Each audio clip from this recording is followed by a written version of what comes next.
3 lifelong friends, 6 trusty balls, and endless NFL takes. Welcome to 3 Guys, 6 Balls NFL Podcast. Welcome to episode 50 of 3 Guys, 6 Balls NFL Podcast. I'm your host, Joel, and I'm here with my 2 co-hosts, Will and Avery. There's pretty much nothing going on in the NFL right now, so we're not free agency yet. The draft is still a couple months away. There's pretty much nothing to talk about. Really, the only thing that's happening is the Miami Dolphins are releasing their players, their whole team, basically. So that's pretty much it. So unless you guys have something that you want to talk about, I got nothing. So we can just get straight to the scouting reports if you guys don't have anything. I would say college basketball, but I know you guys would turn off the podcast before we did that. So we'll just do scouting reports. We already talked about that last week, and it was too much. So we can't talk about it anymore. All right. So let's just jump right into some more scouting reports for you guys. So just to recap what we're doing with these scouting reports, we're going through ESPN's top 50 big board for the 2026 NFL draft. We're going down the list 1 through 50, scouting 6 players each week, and then creating our own top 50 big board as we go along. So last week we scouted players 1 through 6 on the ESPN big board, and this week we're scouting players 7 through 12. Before we get to the scouting reports for today, I'll give a quick recap of where we're at with our top 50 big board.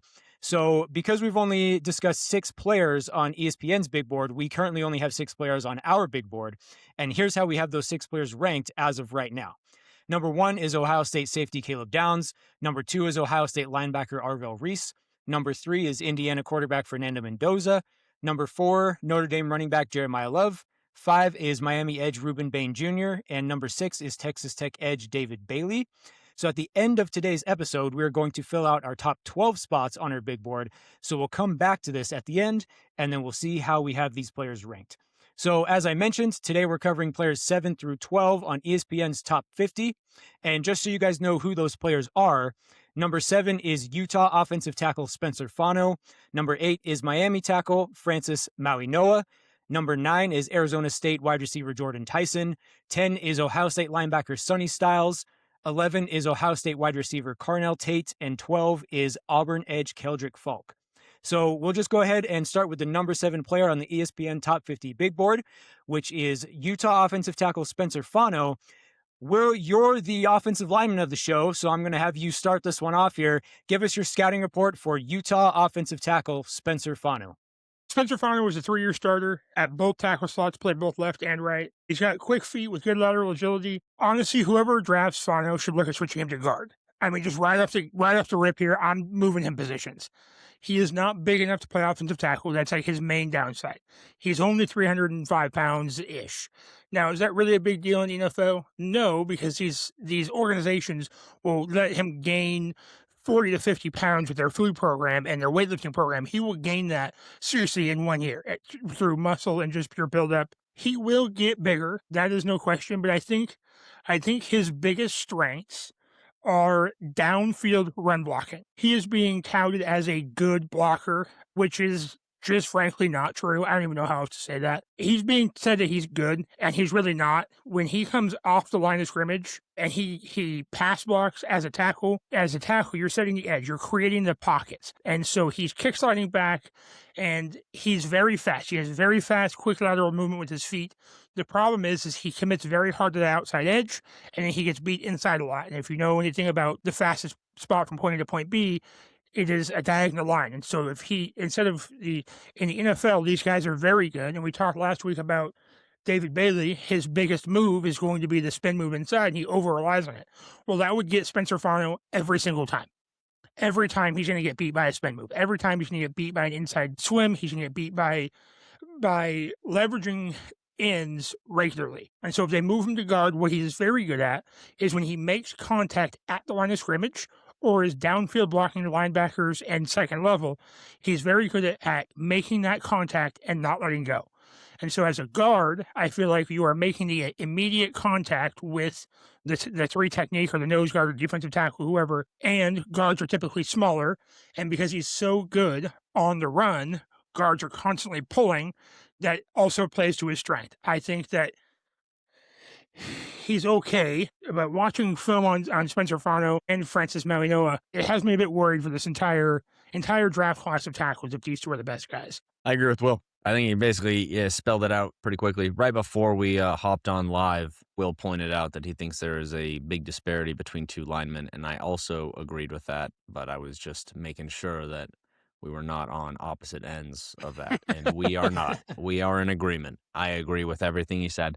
Having said that, though, there's been other offensive linemen that I've seen that weren't particularly great in college that ended up improving in the NFL. I think just like there's college players that don't translate to the NFL, I think there's a lot of times there's players that didn't necessarily perform super well in college, but then figured it out later. I think it's a little less common. I would still put this guy in the first round. I think that, but I wouldn't say that. I would say if I was a team that really needed a lineman, I would go for him. But if it was just best available player, I don't think I'd go for him in the first round. If you didn't absolutely need help at I line. don't think he's a day one starter. No. He's not coming in to fix your offensive line. We have a hole on the left tackle or right tackle. Let's get this guy to fix that. He's not going to do that. He may eventually. My biggest concern for him is, as I mentioned, he's a 3-year starter, but yet he still makes really sloppy moves when in pass protection and when trying to run block at the line is like get up and run block. He makes really sloppy moves that I would expect to not see from somebody who's been starting for 3 years. I think also he's got better mobility than a lot of other guys. And I think if he can wrap his head around some of these different defensive schemes, I think he has the tools to be able to handle it. So maybe it's a bit of coaching. Maybe it's just acclimating better. I'm not really sure, but yeah. So since you guys just took a big dump on this guy, I'll say some good things about him. So Spencer Fano wins with his ability to move well. He's not a guy who wins with power or strength. He wins because of his ability to move. I think he's explosive out of his stance. He's got good footwork to recover when he makes mistakes. He's really good at getting to the second level to take on multiple blocks in the same play. And because he has the quickness and the agility, I think that gives him the ability to win. He does not win with power. One of the knocks on him is his frame, like you mentioned. He's not the biggest guy. He's not typically what people look for in offensive linemen, but that allows him to win. That's how he wins, is with his lighter frame allows him to move better than some of these other guys who win with power, the stronger guys and the bigger guys. So even though he's not the most powerful guy, I do like what he gives you with as far as intensity on every snap. I think he finishes his blocks. He blocks till the whistle. Really, that's just how he wins, is just with his ability to move, and he continues to play until the end of each play. The only things negative I have to say about him are things that you guys already mentioned, but I think that how he wins is his ability to move, not with power, and I think that the right team could be a good fit for him in the right offensive scheme. One of Spencer Fano's biggest problems was their right guard. That dude was bad. Redshirt senior, started so many games in college. He left Spencer Fano hanging out there as tackle. Combo blocks, things like that. They were supposed to pass it off the defensive lineman, one or the other, to get to the second level. That right guard was not good and did Fano no favors. So I think in an NFL system where that's just not going to be an excuse, like you're just not going to be able to not do your job, I do think he will be able to play better because, again, like I said, he plays well on the run. And when you want to get to second level, your tackles are the ones usually getting to second level. The outside guy on the combo block, whether it's center guard, your guard's going second level, guard tackle, your tackle's going second level. So I do think part of my negativity did come from the system he was in, but still, I would like to see a bit better from him. So, Will, do you think that his weaknesses that you mentioned, like the things that you don't like, you think they're directly related to the right guard, or are they things that are him specifically? I think some of them are, but when you're on an island in pass pro, and as tackles you're on that island in pass protection, and he's just getting beat inside because he overcommits to his speed. Like we all say, he's got really fast lateral movement. He's very fast. He actually has been attributed to tight end level speed regularly, just too big for a tight end, too small for a tackle kind of thing. And so, yes, except for when he's out there alone, his pass protection that's a one-on-one thing. And I just don't think he's good at it unless he's able to stay at the line, and it's a quick pass play where you had to get hands down. When he has to set the pocket and he gives rushers time to get into him, I don't think his hands are very good. His initial hand attack is not good, but if he does get his hands on you, he's very good. Okay. All right. Well, if you guys don't have anything else on Spencer Fano, we might as well just transition that right into the number 8 player on the top 50 big board, which is Miami offensive tackle Francis Mauigoa. And Will, I'm going to have you go first again because you're the offensive line expert. So tell us about Francis Mauigoa. I actually had to go back and check ESPN's big board because I did film study on Spencer Fano and then Francis Mauigoa back to back, and I had to go back and check the big board and say, wait, which one was ranked higher? Francis Mauigoa, I think, is a true product of the system he was in every good way possible. His head coach, Mario Cristobal, offensive lineman at Alabama, offensive line coach at Alabama. He's good though. Offensive lineman at Miami, offensive line coach at Alabama, and then now he's head coach at Miami. And so he cares deeply, and I saw it literally in person at Oregon. Was there my family shows up an hour early is already 2 hours too late to a game, to a football game. We are showing up before warm-ups. We're there, gates open, we're in the building. And so when the big sexies come out to warm up, Cristobal was right there in the middle of it. He was getting his hands on them. He was telling them, he was coaching them up. I witnessed it in person. And I can't imagine it was any worse or any different down in Miami. Some notable things here. Mauigoa has started 42 games over his 3 seasons. This man is 20 years old. Started 42 games at Miami. He's 20 years old. That is an unbelievable amount of experience for his age. His technical ability has grown significantly over the last 3 years. Between last year and this year, he cut his sacks down from 5 to 1, while also cutting his, this says 2, my bad, cutting his sacks down to 2, but still, and he also cut his penalties nearly in half. He's able to, he's very powerful, wonderful blocker in both pass and run game. On long sustained drives, when fatigue sets in, he starts to play a little sloppy and a little bit lazy. But in the NFL, I actually think the game is slower than college because on a long sustained drive, chances are they're going to take a TV timeout somewhere in there.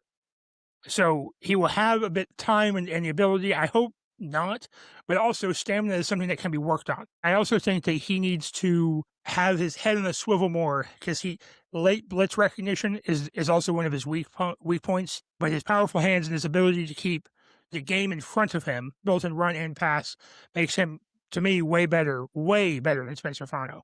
I was shocked when Fano was ranked above him. Yeah, I also have Mauigoa ranked above Fano. One of the things that I noticed, Will, that he needs to work on, and you can tell me if I'm wrong or if this is correct in your opinion, but I thought his hand placement gets out of defenders' frames too much. Like if they make a counter move on him, his hands will be outside of the frame and it'll get up into their shoulder pad. And I saw his hand on their back a lot of the time. Am I correct there, or is that am I way off? No, you're correct. And I think that will come more with coaching. That comes, and those kind of things happen when you're uncomfortable with the scenario you're in. The passes, the rush coming at you, you get set early, and then somebody makes an adjustment, they counter your set, and you have to re-counter. And so his body's going the wrong way, and so he's late to the attack, and that's when those kind of things happen. With an athletic quarterback, somebody who can move well, that's not as big a deal because they can roll out of the pocket. If you've got Matt Stafford back there, or I don't even know who the pure pocket passers are anymore in the league, and Aaron Rodgers or a Matt Stafford back there, that is detrimental. Well, that is a huge deal. Even Sam Darnold, these guys back there who don't move as well, if you have to wash him into the pocket rather than washing him out of the pocket, then that upsets the entire play. So yeah, that just comes from not being as comfortable reacting in the moments. I agree with all you guys. I think this is a big boy. Everything I've seen from this guy is just imposing his will on defenders. I would say that, yeah, as far as areas of improvement, I would say, yeah, sometimes he gets a little sloppy. I think and then Will did point out, there's a little bit more breaks in the game in the NFL. I can see this guy getting a little too tired just because of his sheer force. This guy, I know he's going against college guys, but like Will said, he's only 20. He is big. And every time I saw him block anybody, I mean, he is in control of that block. I see a lot of linemen that are basically just doing what they can to just kind of keep him out. I mean, I was looking at Will Campbell during the Super Bowl, just putting some hands up, but just getting manhandled. Every time this guy's blocking, it looks like he is in control. I think he's a stud. Also, a bit more mobile than I thought he would have been because of his size and just sheer strength. But I like him a lot. Yeah, I like him a lot too. I think my favorite thing about Francis Mauigoa is the anchor that he has. And it's the same thing that I loved about Arvil Reese. I love Francis Mauigoa's anchor against other players who try to win with power. Francis Mauigoa doesn't get moved back against players who try to bull rush him. It's like defenders are trying to push back a brick wall, and it's just not moving. I think the way that he finishes his blocks is another thing that's really impressive to me. I saw him finish his blocks with force, and when I watched his tape, just seeing how he blocks and finishes blocks is very impressive. Like time after time, I would see him just overpowering defenders to the ground.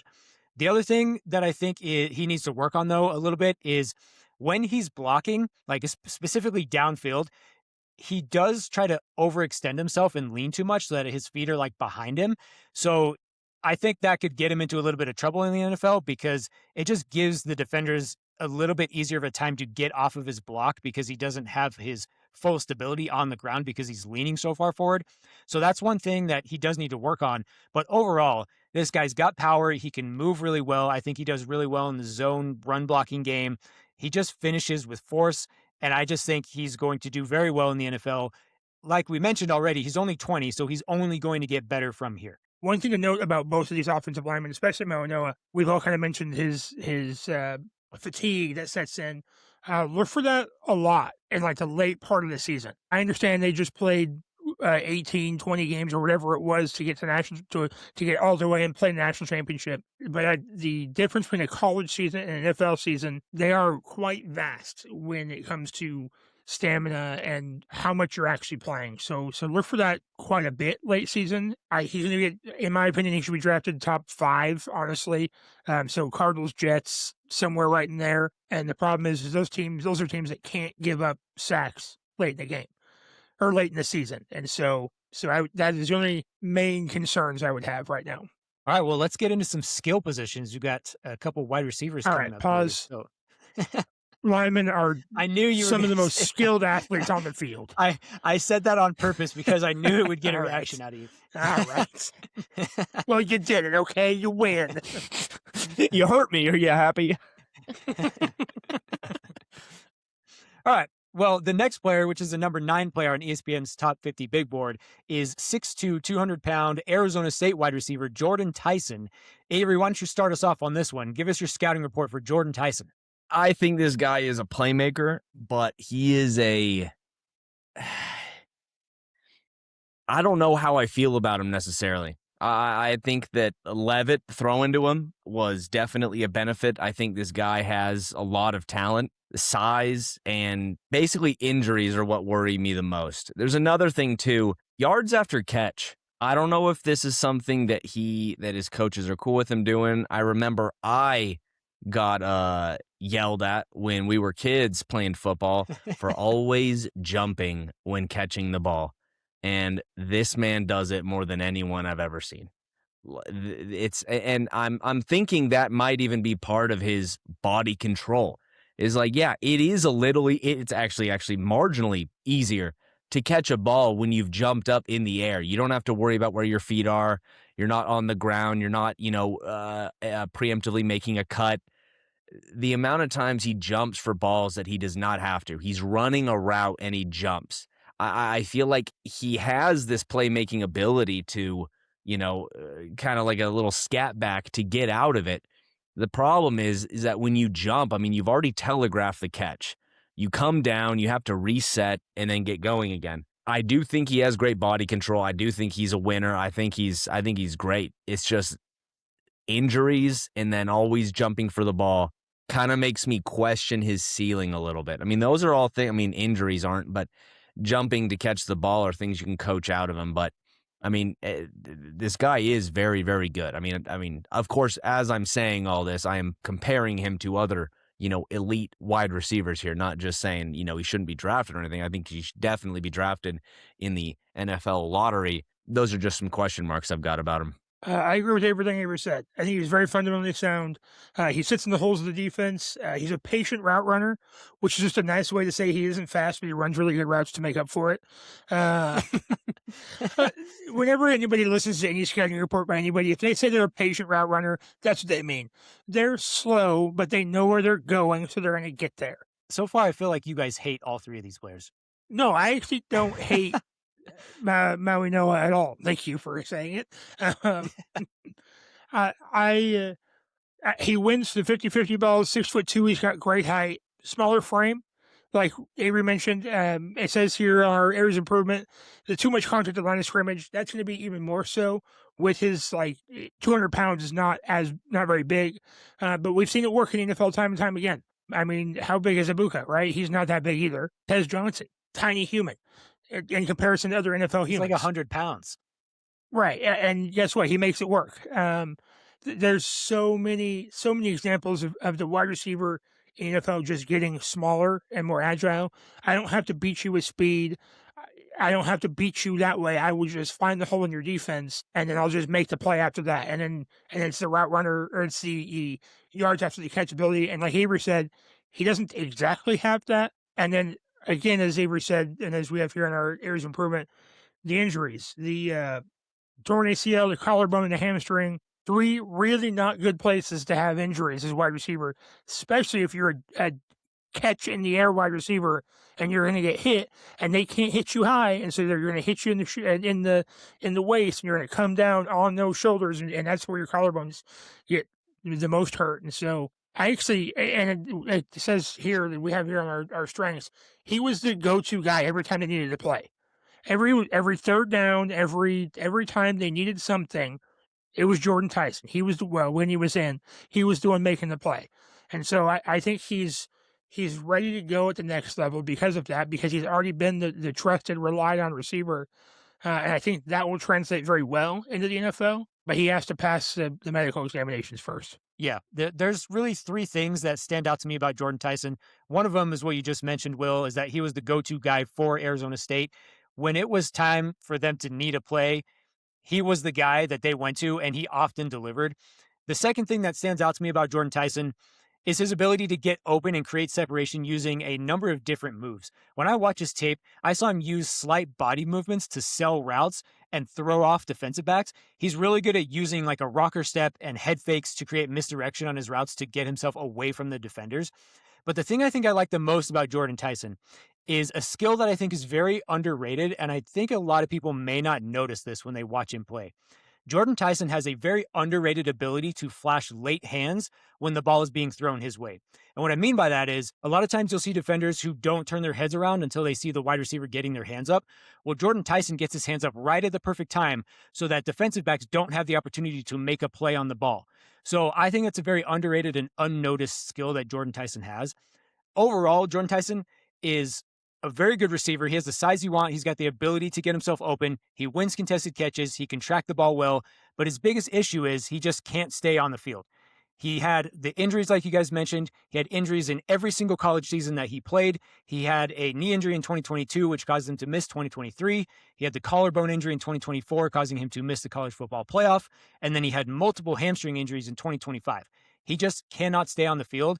When Jordyn Tyson is on the field, his talent is undeniable. He's very good, but he just can't stay on the field. Overall, I feel like the injuries that he's had, his medical history, if those don't check out, or if there's any question about them at all for NFL teams, I think that's going to make him fall in the draft.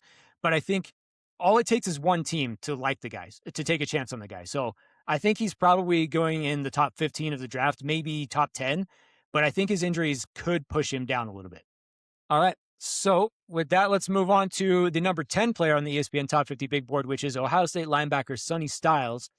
Sonny Styles is a former safety who converted to linebacker in 2024. So in 2022 and 2023, he played safety. And then at Ohio State, the coaching staff said, you know what? You're 6'5", 243 pounds. Let's move you to linebacker. And all he did in his first season at linebacker was get 100 tackles and 6 sacks. Now, because of his safety background, where he excels is in coverage. He's got the movement skills to cover tight ends, running backs, sometimes even wide receivers. He's very long and he uses his length to his advantage in coverage and as a tackler. He uses his length to wrap up ball carriers and he doesn't let them get away from him. This season, he only missed 2 tackles all season long. Unfortunately, both of those tackles were in the college football playoff against Miami. But outside of that, he did not miss a tackle all season. But I think my favorite thing about Sonny Styles is his ability to slip blocks at the second level. And I'm going to describe this in a way that probably only Avery will truly understand. And I'm going to toot my own horn here for a second. So when Avery and I were at BYU, Idaho, we played basketball together all the time. And there was one time when I was on a fast break and there were 2 defenders standing side by side right in front of me to stop me from getting inside to the hoop.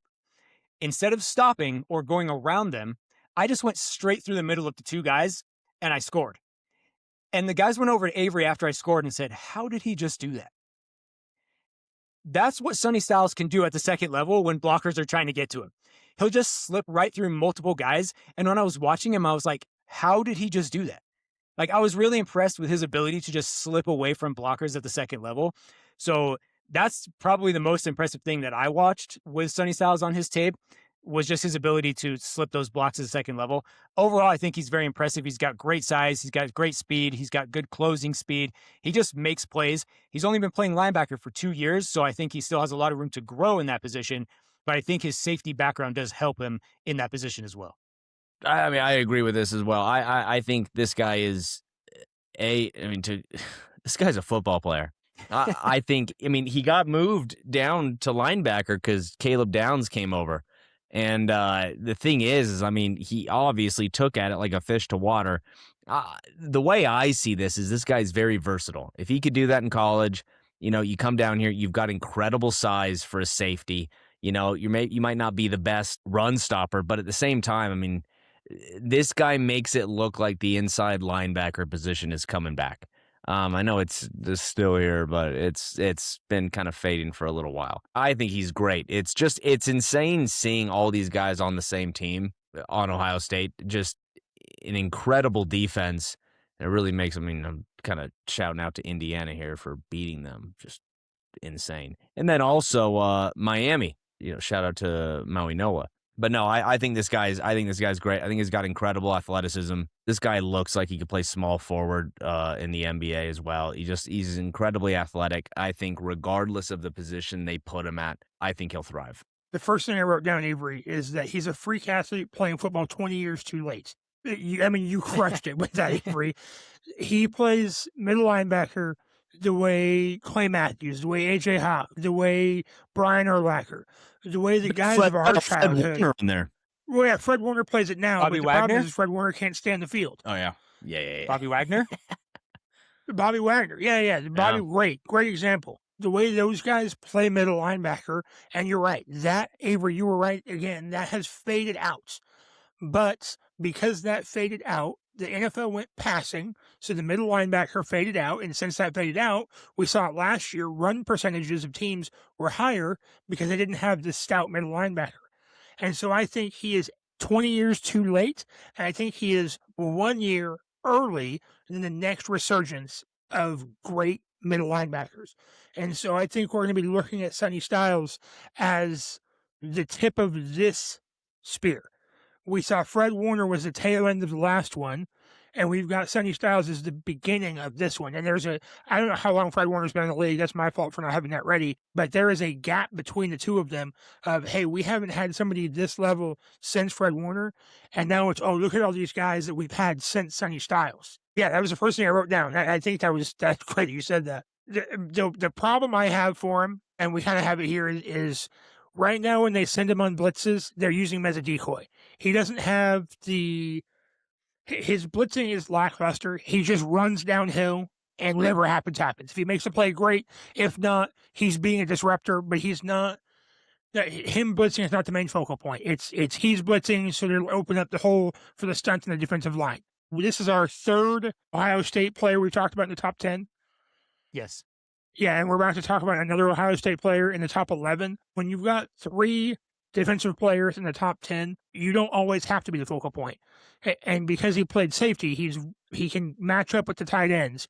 He gets out in space and matches up with the receivers, or excuse me, the running backs and the swing routes and the screens. His closing speed, he lets the running back catch the swing pass, and before he can even take a step, he's getting drilled. And so he's making the play, he's doing the right thing.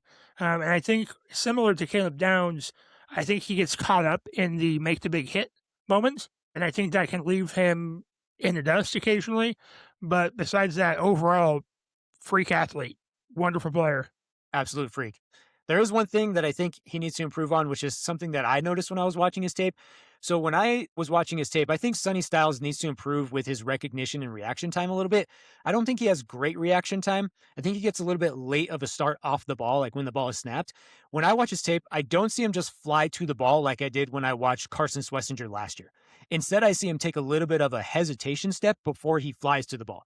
Once he figures out where the play is going, he's really, really good and he flies to the ball. But when I watched Carson Swessinger last season, that dude was instantly flying to the ball every single time. Sonny Styles does not do that. Like I said, he takes a little bit of that hesitation step before he flies to the ball. So I think he does get faked out a little bit on play action and misdirection plays a little bit too much because I don't think his reaction time is the best. It's not bad. It's just, it's not on the same level as Carson Swessinger. And the reason I keep comparing him to Carson Swessinger is because that's like the best linebacker that I've scouted in the 1 year prior to this scouting that we've done. So like, that's why I keep comparing him to Carson Swessinger, because when I watched him, that dude was so impressive with his reaction time. Like he was already moving to the ball before the ball was even where it was supposed to be going.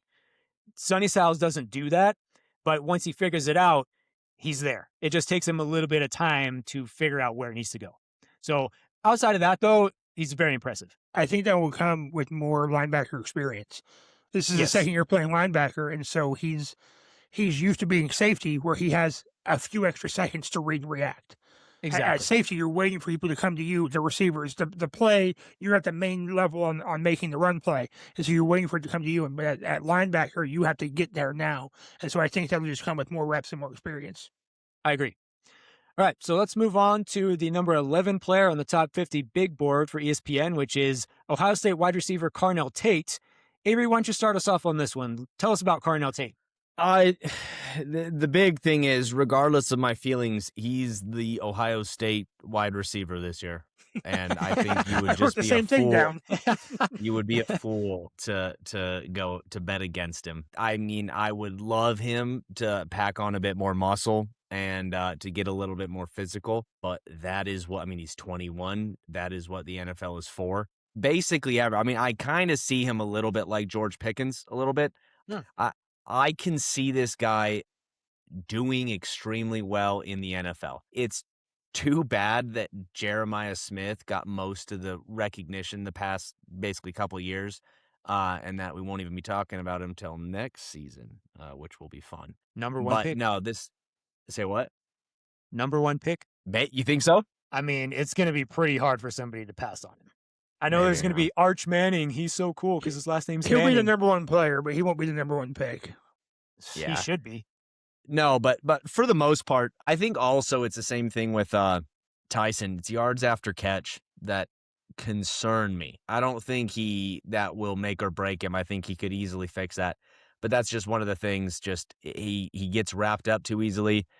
Feels like as soon as a defender makes contact, that's usually him going down. I mean, that being said, he is still catching the ball. He's not dropping it. He's not fumbling it. So, I mean, there's worse things that could happen. But I think he's going to be great. I think he's just another in a long line of Ohio State wide receivers. Yeah, what I really like about Carnell Tate is he just wins contested catches because, like you mentioned, he's 6'3". He's very long. He uses every bit of his length to win those contested catches. He also has elite high point timing to win the contested catch battles. I also think that what helps him win the contested catches is he doesn't wait for the football to come to him. He goes and attacks the football. So he doesn't give defenders opportunities to catch those underthrown balls because he is attacking the football.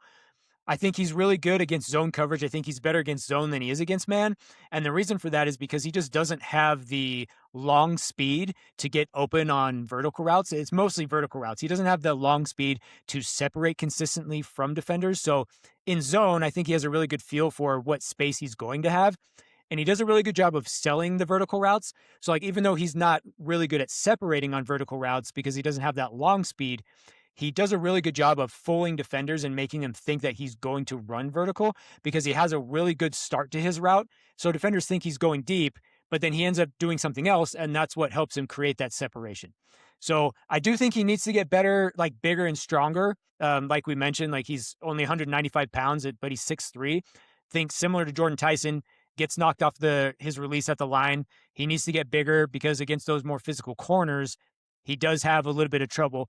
Like he's not out there like he's DK Metcalf or AJ Brown. Like he doesn't have that type of a build. He's tall, but he's a little bit skinnier of a guy. So I think he does need to put on some weight so that he can take on those more physical defenders. Yeah, and just to pair kind of everything you guys already said, I mean, he is everything you would expect from the Ohio State wide receiver from this year's draft class. He is going to be some team's number one option at some point this year, and he would just produce.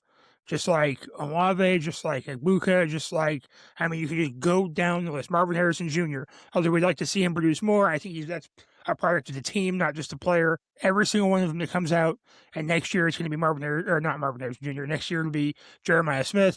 I mean, just continuously pumping out just top-level talent at the wide receiver position. He had 3 drops all year at a 5.4% drop rate, and that is incredibly good. If you're not aware, 3 drops all season is incredible. As mentioned, at 195 pounds, he needs to take his aggressiveness that he has when catching the football and turn that into aggressiveness getting off the football. And I think he's going to be everything a team wants. All right, so let's move on to the final player that we're scouting tonight on this episode, which is the number 12 player on the ESPN Top 50 Big Board, and that is Auburn edge Keldric Faulk. Now, Keldric Faulk is the player that no matter what team drafts him in the first round, the fan base will absolutely hate it. And that's because he's not an elite pass rusher. He's got the size you want in a pass rusher. He's a massive human being at 6'6", 285. But what he doesn't have is explosiveness off the line of scrimmage. He doesn't have elite bend to get around the corner. He doesn't have a wide variety of pass rush moves. And he also doesn't have the overall production that you want from a pass rusher. Faulk is a guy who teams will draft for his potential as a pass rusher, but until fans see it fulfilled, they're not going to be excited about it. He's only 20 years old, and he's got the frame, he's got the motor and the effort, but he lacks a lot when it comes to rushing the passer. So I just think that no matter what team this guy goes to, I think the fans are going to be kind of disappointed, to be honest. Contrary to that, I think I agree with everything you said. His pass rushing ability is very lackluster. He doesn't react well to it. He's slowly off the ball, but he's incredibly strong. He's got a 700-pound squat, a 415-pound bench, making him physically capable of doing anything. He can set the edge. He has his own anchor because of his just pure strength. And so what he lacks in the pass game, he makes up for in the run game. He doesn't have the size to move him inside the defensive tackle, but for setting the edge and keeping everything inside, I think he's going to be good on first and second down, keeping your outside run inside. And so I think they will take him. I think he will be a top 15, 32 teams. I think he'll be a top half of the first round, top 16 picks because of his run stopping ability. And then they will develop him into a pass rusher. I think this guy's going to be really good. I think it'll take a few years, but I think Faulk's going to be really good. I kind of like what Will was saying. I like his strength. I think this guy wraps up really well. I like his instincts on getting to the ball carrier. Yeah, I think he could do a little bit better in the pass rush game, but I'm going off vibes here. From everything I've seen from him, I've talked to some buddies who are Bama fans and Auburn fans because I've got both, and I think this guy will be special. Again, I don't think he's going to be a day one game changer, but clip it in a few years, and I think this guy's going to be. I think this guy's going to be something special. So I want to give my player comp for him, and you guys can tell me if I'm off here or if you think it's good. But I think Julius Peppers. No, actually, that's not what I was going to say. No. I hope not. No, I would compare Keldric Faulk to a bigger DeMarcus Lawrence right now. He's not going to be a consistent pass rusher who gets 10-plus sacks every year, but what he will always be is a very good run defender. So although he's not going to be an exciting player, at least not right away, I think he will have a significant role from day one, because what he is right now is an NFL-ready run defender, and he gives you full effort on every play. He creates separation on his blocks. He doesn't get fooled by misdirection plays. He maintains his gap, and he puts himself in position to make the play against the run. I just think, like we already mentioned, he just needs to work on his pass rushing ability. But overall, he's going to be a contributor from day one in the NFL. It's just going to be as a run defender, not as a pass rusher. See, and last season we talked a lot about a guy and taking him for potential, and that was Shamar Stewart, right? This guy, he's okay, but he's got the potential, and he's got all the intangibles, that you want with the size and the physicality. I think the difference is that Keldric Faulk has the willingness to learn. He's willing to adapt and grow, and I just don't. I never saw that in his first year. Holding out for your rookie contract, I think, is wild behavior, and I just don't. I just don't see that here. I see a guy who wants to just play and who wants to just be on the field as much as he can. And so he's just going to do whatever it takes to be on the field. Also, he didn't have 3 straight seasons of 1.5 sacks. True. So there's that. All right. Well, do you guys have anything you want to add before we get into our player rankings? No, this is where we start fighting, though. Yeah. Okay. All right. So now that we've gone through players 7 through 12 on ESPN's top 50 big board, it's time for us to add those players into our top 50 rankings. So just to review, right now we have our top 6 in this order, which I have a feeling is going to change. But right now the order is Caleb Downs at 1, Arvell Reese at 2, Fernando Mendoza at 3, Jeremiah Love at 4, Ruben Bain Jr. at 5, and David Bailey at 6. So from the players that are ranked 7 through 12 on ESPN's big board, are there any players that you guys feel should be in the top 6 rankings? Yes. Yes. Okay, who are those players? I mean, Mauigoa should be number 3. I'll just say that right now. He should be. He is over Mendoza. Over Mendoza. Now pause before we make these kind of things here. What are we ranking them on? Is it physicality? Is it potential? What are we ranking them on specifically? I think we should rank them on how good we think they're going to be. Okay. Let me ask you guys this. Do you think any of these players should be above Arvell Reese or Caleb Downs? No. Yeah, no. I don't think so either. So I think we have the top 2 set. I still think I like Mendoza at 3 as well. I didn't have Mauigoa that high. I had Mendoza at 3 also. I would be willing. Like, I think there's a case that Will could make for putting Mauigoa at 3, but I think I would like him at 4. I'm good with 4. Just because I feel like Mendoza would. Cool. All right, so we're putting Mauigoa at 4? Yes. Yeah. Okay, so then that means that Jeremiah Love is getting moved down at least 1 spot because we had him at 4 before. Good. So are we putting Jeremiah Love at 5, or do you guys have somebody else you want to put at 5? Personally, who was 6 was wait, who else we had? Bain. Who was in between there? Was it Bailey? So Bain was at 5 and David Bailey was at 6. I personally would like Sonny Styles above Love. That's who I have as well. Oh, really? Okay. I mean, yeah, I don't disagree with that. Cool. And Okay, that's so kind of the Sonny way. Styles is going to be 5? And I understand that last week I was beating my chest, there it is, for Jeremiah Love about how good he is and how we shouldn't rank him that low. But presented with new information, I'm allowed to change my opinion here. And Sonny Styles is an absolute freak athlete who's going to make an immediate impact on the defensive side of the ball for any team. So Yep. yeah. Yes. I Okay, will so then say that Bain is dropping quite a bit. Oh, yeah, and David Bailey. These guys are just not as good. I would put Bailey somewhere at the top half of 7 through 12, but I think I might put Bain at the like close to the bottom, right next to Fano. I don't think any of us are huge fans of Ruben Bain. That's why I was surprised when you guys had him over David Bailey last time, because I'm not a big fan of him at all. I didn't. Did I? You said, you said you did. We ranked him at. No, I like Bailey more than Bain. That's not what you said. We had Ruben That's Bain not what you ranked at said 5, last time. not 6. I'll have to watch the episode for the first time ever. I don't.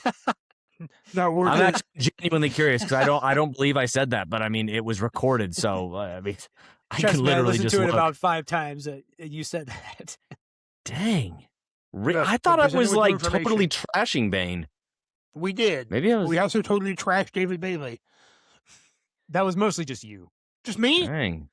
I'm the hater? Oh, man. Again? I was I trying was not to do that this thought time. you always. I was saying I thought he was pretty good. He was just making some dumb mistakes. Anyway, All right. Anyway, so now we've got Jeremiah Love sitting at 6. Do you guys want to move him down or you keep him at 6?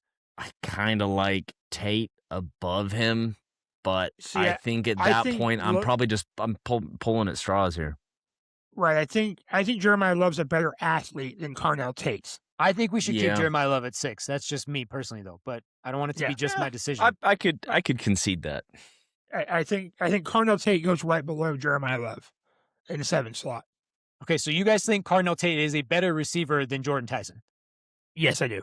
I do. And I think it comes down to his health concerns. That is the biggest factor for That's me. fair. That's fair. And the fact that That's Tyson 100% did not fair. go to Ohio State University. That also is a The Ohio contributing State factor. That's like the biggest downside on Tyson. Okay, but outside of that, outside of the injuries and outside of the Ohio State thing, why would you guys put Carnell Tate over Jordyn Tyson? Injuries, mainly, like Will said. Tyson, to me, between the two of them, and again, it's marginal difference here. I'm not saying one is like exceedingly better. To me, Tyson seems more like a little bit like Shador, where it's a little bit more freestyle going on. Something that you might not be able to get away all the time with in the NFL. He reminds me a little bit of Bryce Johnson. Austin might be watching this. It's our buddy, where he's just doing these weird scramble things, just making dumb. It looks like he's not being coached as well. It looks like he's just taking what he got from high school and bringing it in. Again, it's to a degree, but I would still I just believe that Tate's going to have a better career overall. I think it is a product of where they're from. I think that Carnell Tate comes from a program that gets wide receivers more NFL ready than any other program in the NCAA. And so that, to me, makes him a better prospect than Jordyn Tyson. Okay, that's fair. I had Jordyn Tyson above Carnell Tate just from like when they're on the field, but the injuries, I'm okay with moving Jordyn Tyson down just simply because of the injuries. So I'm good with Carnell Tate at 7 if you guys are. I'm down with that. Okay. So who do you guys want to put at 8? Right now it would be Ruben Bain or David Bailey. Oh, it's are those the only two guys left? Or So let's make it Faulk? let's make it a little bit easier. Who do you guys think is the worst player out of these 12? Fano. It's got to be Fano. You guys And then are I'd not put fans Bane of right Bain. above him. I'm And then cool with that. Bailey. And then Faulk. Okay, Will, are you cool with putting David Bailey above Bain? Because last time we didn't. That's fine by me. On Okay. pure athleticism, Okay. David Bailey, right? Yeah, Okay. David Bailey So- is ranked higher on pure athleticism. Okay, so we're going Fano at 12, Bain at 11, and then David Bailey at 10? Yeah. Yes. Okay, so that leaves us with Tyson and Faulk. I'd put Tyson and then Faulk. Tyson Will, at do you 8, agree? Faulk at 9.